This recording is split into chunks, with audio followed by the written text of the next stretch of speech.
लक्ष्मी का अपने घर में पूरा दबदबा था। हिटलर की तरह वो सारा काम अपने पति और बेटे से करवाती। धीरे धीरे उसके पति की तबीयत खराब रहने लगी। सुनो जी, अब आप बुजुर्ग हो गए हो, काम में भी अब हाथ आपके फुर्ती से नहीं चलते। अरे भाग्यवान, भगवान से डर। तुझसे मैंने शादी अपने इकलौते बेटे के अच्छे पालन पोषण के लिए की थी, लेकिन तूने तो उसका बेड़ा गर्क कर दिया। मैंने क्या किया? पढ़ाया लिखाया, अब नौकरी नहीं लग रही तो मैं कैसे जिम्मेदार हो गई? अब घर में बैठकर रोटी तोड़ रहा था तो मैंने कहा काम ही कर ले। एक तो भला करो और ऊपर से बातें सुनो। तभी सारंग वहां आ जाता है। बहुत भूख लगी है माँ, कुछ खाने को दे दो। अब तुम्हारे पापा का हाथ तो चल नहीं रहा है। मैं ही जा रही हूँ आज किचन में, बनाती हूँ कुछ। हे भगवान, कैसे होगा इतना काम मुझसे? लक्ष्मी किचन में काम कर रही होती है कि तभी अचानक उसे आइडिया आता है। अरे मैं भी ना, अरे यहाँ तो फ्री की नौकरानी ला सकती हूँ मैं, फिर मैं क्यों खाना बना रही हूँ? उस दिन लक्ष्मी सारंग की पसंद का खाना बनाती है और बैठकर उसे बड़े ही प्यार से खिलाती है। खा ले बेटा, खा ले, पेट भर के खा ले। अरे रुक, मैं तेरे लिए ना गर्मा गर्म रोटियां लाती हूँ। सारंग और उसके पिता एक दूसरे की ओर बड़े ही हैरानी से देखते हैं। बेटा सारंग, जरूर दाल में कुछ काला है, वरना ये औरत तो हमें बासी खाना भी सुकून से ना खाने दे। सुनील की बात लक्ष्मी सुन लेती है और जोर जोर से चिल्लाने लगती है। अरे हाँ, भलाई का तो जमाना ही नहीं रहा। एक तो आग में खुद को जलाकर तुम लोगों के लिए खाना बना रही हूँ और ऊपर से तुम्हें दाल काली लग रही है। अरे माँ, पिताजी का ये मतलब नहीं था, तुम बुरा मत मानो। अरे हाँ बेटा, तू कहता है तो मान लेती हूँ।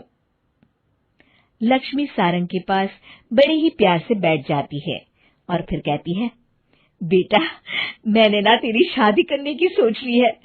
अब तेरे पिताजी के हाथ भी नहीं चलते तो सोच रही हूँ तेरे लिए बीवी ले आऊं।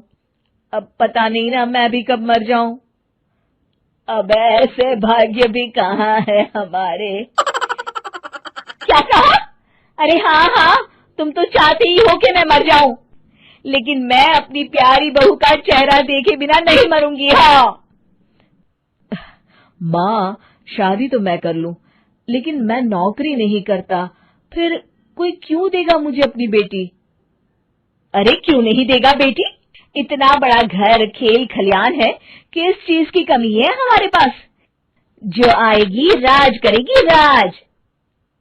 हम तो ना कर पाए राज, ये बोलो कि एक और नौकर तुम्हारे पास आ जाएगा।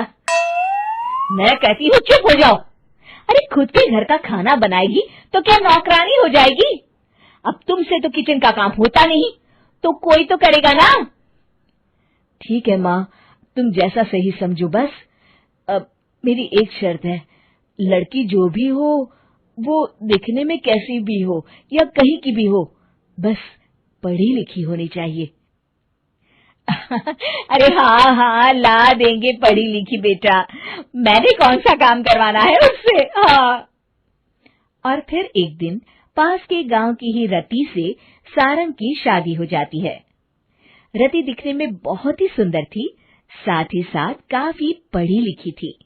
रति को लक्ष्मी के सौतेले होने की बात पता नहीं थी। शुरू में जब रति ने सारंग को घर का काम करते देखा तो हैरान रह गई। अरे ये तो अच्छी बात है कि आप घर का काम करते हैं, लेकिन मैं तो घर में ही हूं ना, आप क्यों कर रहे हैं जी? जाइए, आप नौकरी के लिए अप्लाई कीजिए ना। तभी लक्ष्मी वहां आ जाती है। अरे रति बहू, करने दे उसे काम। और हाँ, मेरे घर के कुछ नियम है, कायदे हैं, यहाँ बीच में ना ही बोलो तो तुम्हारे लिए अच्छा होगा। रति को लक्ष्मी की बात कुछ अजीब सी लगती है। वो समझ नहीं पाती है कि वो ऐसा व्यवहार क्यों कर रही है, लेकिन उसे लक्ष्मी के सौतेले होने के बारे में कुछ पता नहीं चलता है। फिर एक दिन तो हद ही हो जाती है।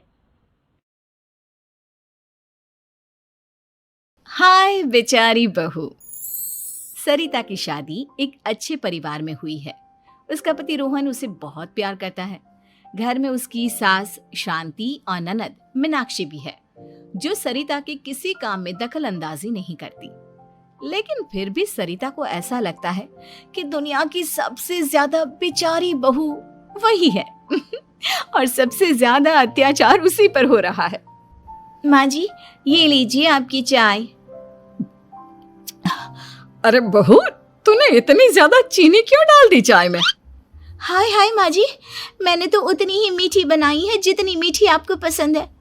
माँ जी, आपको तो मेरे हाथ की चाय अच्छी ही नहीं लगती। जब देखो कुछ न कुछ कमी निकाल ही देती हो। अरे बहू, तू एक बात के पीछे ही पड़ जाती है। मैंने ऐसा कब कहा कि तू रोज चाय खराब बनाती है? सरिता अपने कमरे में चली जाती है और फोन उठाकर अपनी माँ से बात करती है। हेलो माँ, कैसी हो आप? क्या कर रही हो? मैं तो ठीक हूँ, पर तू बता, तेरा मूड कैसा है?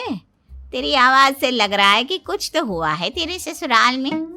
अरे क्या बताऊँ माँ, यहाँ तो हर समय मेरे साथ बहुत बुरा व्यवहार होता है। मैंने अपनी सास के लिए इतनी अच्छी चाय बनाई, लेकिन मेरी सास चाय पीते ही मुझे 4 बातें सुना दी। बेटी, तू इतनी छोटी छोटी बातों पर ध्यान ही क्यों देती हो? तुम्हारी सास ने कुछ बोल भी दिया तो क्या हो गया, वो बड़ी है ना तुझसे। माँ ने इतना समझाया, लेकिन इस बात का सरिता पर कोई असर नहीं हुआ। अपनी बेचारी बहू की छवि वो बदलना ही नहीं चाहती। अगली सुबह सब नाश्ते की टेबल पर बैठकर नाश्ता कर रहे थे, तभी सरिता ने अपने पति से कहा, सुनिए जी, मुझे ना आज बाजार से कुछ सामान लेकर आना है। आज आप ऑफिस से आने के बाद मुझे लेकर चलना ना। भाभी, मुझे भी कुछ किताबें खरीदनी है। आप दोनों जा ही रहे हो तो मेरी किताबें भी ले आना। लो, अभी तो बात ही की है बाजार जाने की तो एक फरमाइश आ गई। माँ जी, आप भी बता दो कुछ, और हाँ, मोहल्ले वालों से भी बोल दो अगर वो कुछ मंगवाना चाहते हो तो। बेचारी मीनाक्षी अपना सा मुंह लेकर रह गई। ये सब देखकर रोहन से चुप नहीं रह गया और वो गुस्से में बोला, सरिता, क्या हो गया है तुम्हें? मीनाक्षी ने तो सिर्फ किताबों के लिए बोला है। तुम्हें मीनाक्षी से इस तरह से बात नहीं करनी चाहिए। माफी मांगो उससे अभी। क्या? मैं माफी मांगू? दिन भर आपके घर के काम करूं मैं, आपकी और आपके घर वालों की बातें सुनूं मैं, और अब माफी भी मैं मांगू? ऐसा कभी नहीं हो सकता। ये बोलकर सरिता वहां से चली जाती है। एक दिन उनकी पड़ोसन घर आती है। अरे सरिता, क्या कर रही है? और क्या करूंगी भाभी जी, बस घर का काम ही कर रही हूँ। आप बताओ कैसे आना हुआ? अरे मैं तो तुम्हारा हालचाल पूछने आई थी, लेकिन तुम तो बिजी लग रही हो। कोई बात नहीं, मैं बाद में आ जाऊंगी। और क्या करूं भाभी जी, जब से शादी होकर आई हूँ ना, बस काम ही कर रही हूँ, और इस घर में ना कोई मेरी कदर नहीं करता। पति है जो बस घर से ऑफिस, ऑफिस से घर। ननद को तो कॉलेज से फुर्सत नहीं। बची सास तो उनका सारा समय मेरी गलतियां निकालने में लग जाता है। अरे ये क्या कह रही हो सरिता? तुम्हारी सास तो पूरे मोहल्ले में तुम्हारी तारीफ करती फिरती है कि तुम बहुत अच्छी हो, पूरा घर तुम्ही ने संभाल रखा है। हाँ तो क्या हुआ, इसमें गलत क्या कहती है? सच्ची तो कहती है। मेरी मर्जी के बिना इस घर का पत्ता भी नहीं हिलता। शाम को जब रोहन घर आया तो उसने सबसे कहा, कल हम सबको मौसी जी के घर जाना है, उनकी बेटी की शादी है। सब अपनी अपनी पैकिंग कर लो, सुबह होते ही निकल जाएंगे। और सरिता, तुम कान खोलकर सुन लो, वहां जाकर किसी की बुराई भलाई शुरू मत कर देना, नहीं तो मुझसे बुरा कोई नहीं होगा। हाय हाय जी, आप तो ऐसे कह रहे हो जैसे मैं सुबह शाम सबकी बुराई करती फिरती हूँ। आज तक कोई कह नहीं सकता कि मैंने किसी की पीठ पीछे किसी के बारे में कोई बुरी बात बोली हो तो। अरे बस बहू, बात को और ज्यादा आगे मत बढ़ा। हमें सब पता है तो हमारे साथ क्या व्यवहार करती है। ये बात घर तक रखना, शादी में किसी को कुछ मत बोलना, नहीं तो सब कहेंगे कि शांति की बहू कितना बोलती है। हाँ हाँ, सब कुछ तो मैं ही बोलती हूँ ना। आप लोग तो हर समय फूलों की बारिश करते रहते हो मेरे ऊपर। सारी गलती मेरी है जो मैं इस घर में आई। सबका कितना ध्यान रखती हूँ, लेकिन फिर भी मेरी तो आप लोगों की नज़र में कोई कदर ही नहीं है। अगली सुबह सब लोग मौसी जी के घर पर चले जाते हैं। वहाँ पर शादी का माहौल होता है। सब जगह चहल पहल होती है। बहुत सारे मेहमान आए हैं। सरिता को वहाँ बहुत अच्छा लग रहा है। वो अपने मन में सोचती है, यहाँ कितना अच्छा लग रहा है, कितनी रौनक है। मैं यहाँ किसी से ज्यादा बात नहीं करूंगी। अगर मेरे मुंह से कुछ ऐसा वैसा निकल गया तो रोहन जी तो मुझसे गुस्सा हो जाएंगी। सरिता ये सब सोच ही रही थी कि वहां रोहन की कजिन साक्षी आ गई और सरिता से बोली, आप सरिता भाभी हो ना? जितना आपके बारे में सुना था आप तो उससे भी ज्यादा सुंदर हो। हाँ वो तो है, मेरी सुंदरता की तारीफ सब करते हैं। मेरे मायके में तो सब यही बोलते हैं कि रोहन जी की किस्मत बहुत अच्छी है जिन्हें मैं मिली। लेकिन आप कौन है? मैंने आपको पहचाना नहीं। मैं रोहन भैया की कजिन हूँ। आपकी शादी पर नहीं आ पाई थी ना, इसलिए आप मुझसे मिली नहीं कभी। शांति मौसी और मीनाक्षी आपकी बहुत तारीफ करते हैं। क्या कहा तुमने? मेरी तारीफ? कभी नहीं। मेरे ससुराल वाले कभी मेरी तारीफ कर ही नहीं सकते। मैं इतनी अच्छी हूँ, मेहनती हूँ, लेकिन उन्हें तो मेरी कदर ही नहीं। सारा दिन घर का काम करती हूँ, फिर भी मेरी सास ना मुझे सुनाती रहती है और पति भी मेरी सास की साइड लेते हैं। ना कभी बाहर ले जाते हैं ना कहीं घुमाने। अगर घुमाने के लिए कभी बोल भी देना तो उनकी बहन बीच में आ जाती है। मैं कैसे रह रही हूँ उस घर में ये मैं ही जानती हूँ। सरिता की ये बातें सुनकर साक्षी को बड़ी हैरानी हुई। अब वो हर किसी के सामने अपनी बड़ाई और ससुराल वालों की बुराई करने लगी। रोहन और शांति को सरिता पर बहुत गुस्सा आया, लेकिन वो चुप रहे। अगले दिन जब वो अपने घर पर आए, सरिता, तुमने क्यों सबके सामने मेरी इज्जत का तमाशा बनाया? तुमसे बोला था ना कि चुप रहना। अजी ऐसा भी क्या कह दिया मैंने जो इतना भड़क रहे हो? तुम जहां जाती हो अपना रोना शुरू कर देती हो। कभी किसी दूसरे की बात ही नहीं सुनती, बस अपनी कहती रहती हो। तुमने सबके सामने हमारा तमाशा बनाकर रख दिया है। हे भगवान, मुझे अपने पास बुला ले। जिस घर में मेरी कदर ही नहीं उस घर में मेरा क्या काम? अरे क्या करूंगी मैं यहाँ रहकर? जो भी आता है मुझे सुनाकर चला जाता है।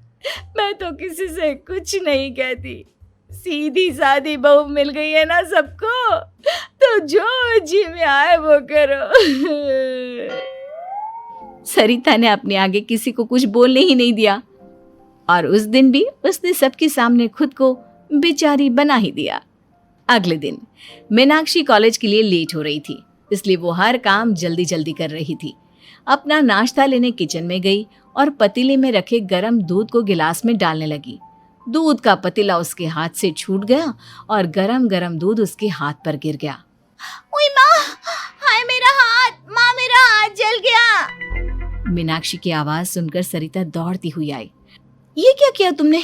तुम्हें नाश्ता चाहिए था तो मुझसे बोल देती, मैं क्या मना करती थी?